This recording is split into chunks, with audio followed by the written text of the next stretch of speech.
Sir இங்க எல்லாத்துக்கும் அல்வா கொடுத்துட்டாரு. இப்ப இந்த உருட்டுக்கடை அல்வா நீங்க பிரிச்சு படிச்சு பாருங்க, எப்படி டேஸ்டா இருக்குதா, எப்படி மக்கள்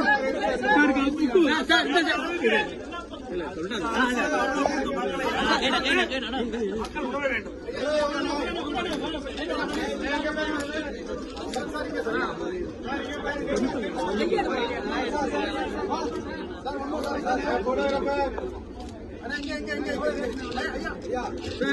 இந்த சரி காட்டாங்க.